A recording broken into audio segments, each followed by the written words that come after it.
a parent might be tempted to overlook that request from the child. A parent might say, no, you can't tell me that. I'm your mom or I'm your dad. And then no, but if the child raises that, you need to respect it first of all, and then initiate a discussion. That's what I'm saying. A discussion with the child to find out why. Because two things, there can be several realities. Let me highlight two. One reality, as we said just now, can be that you might be doing something with the child that somebody else did to the child, that the child felt violated when it was done. Okay. So you might, as a parent, you might want to know, did an auntie, uncle, a friend, a neighbor, a teacher, whatever, whoever. Good. So you want to get that out of the way.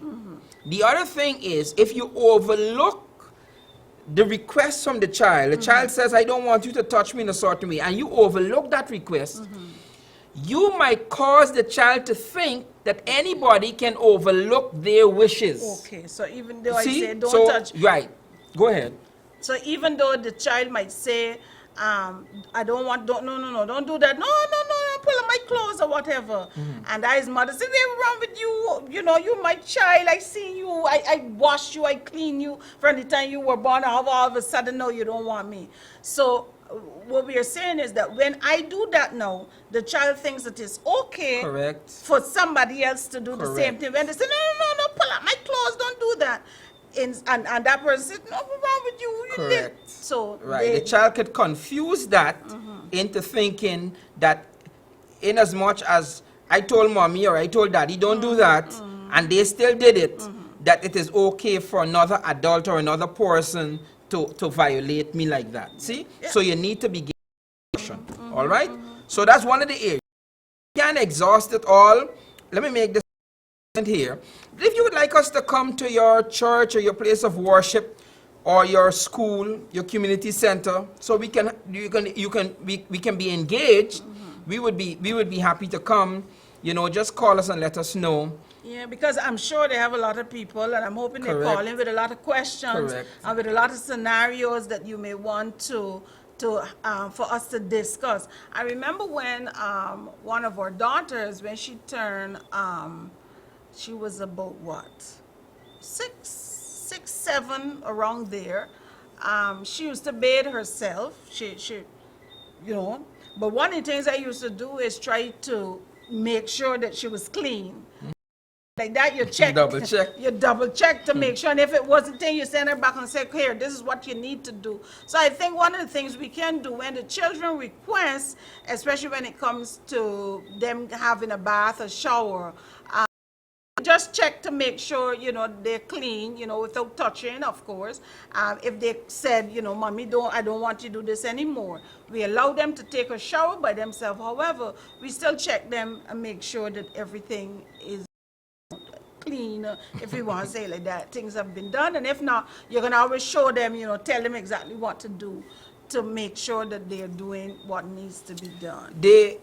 So as we move off of this, one of the violations, you know, one of the ways you can violate the boundaries of your children, as we move off of this, I think the main point that we want to leave with you is that don't brush aside a request from your child to not be touched or handled in a certain kind of a way. Right? Don't brush it aside as I'm your mother or your father. You can't tell me what to do. Don't brush it aside. Okay? Okay. Another boundary violation we can have is physical punishment.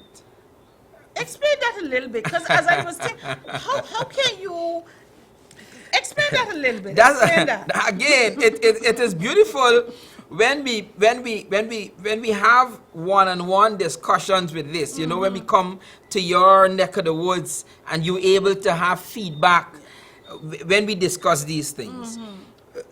You can violate your children with physical punishment depending on how you administer the punishment. Okay? You can't just beat your child any old how, with anything, any part of the body, anytime. Because some people beat their children out of their sleep. The child is sleeping, and the parent would beat the child or the children out of the sleep.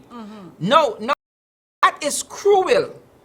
Then they got parents who beat the children with anything they got in a hand, a piece of stick, a pot, spoon, a slipper, a shoe, whatever, clothes hanger, wire belt.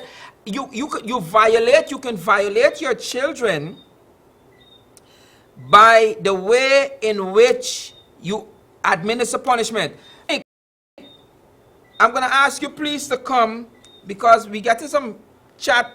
So take this computer here and see if you could allow me to see the remarks that people are making. Okay? And if you want to call in, you can call in on the number there, 218-1809 or 218-4949. Okay? If you want to join the discussion. You can't just beat your children anyhow with anything. But I'm trying to figure out how does this comes into a boundary violation when we talk about the violation for the boundaries. Because okay, the children have rights. Yes, the children have rights. Good, I understand that. However, I can see with Thank you, Dominic. I can see with a non-consensual touching. But I'm trying to figure out how do we deal with when we talk about the boundaries. You see we see boundaries as rights. Yes. Let's say that way. Okay, rights. Your boundaries are your rights. Okay. So if we go back to number one, the child has a right to say, I do not want to be touched in a certain kind of a way. Okay. That's the child's rights. And if you violate that, you violate the child's boundaries. Okay. A child has a right to not be abused. Okay.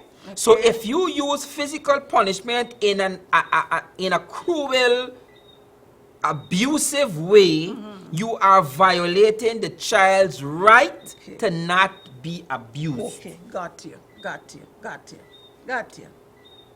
So because we're saying that the child has rights, physical punishment, anyhow physical punishment, then violates the child boundary. Correct. So I can't pick up the pot, spoon, and pelt, or the shoe. No, those that basically that would be I am violating this child's boundaries.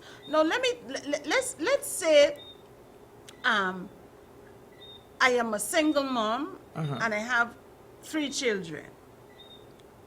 They're teenagers. I go to work, I come home from work, and these children are supposed to, get some stuff done. Because you were talking to just now.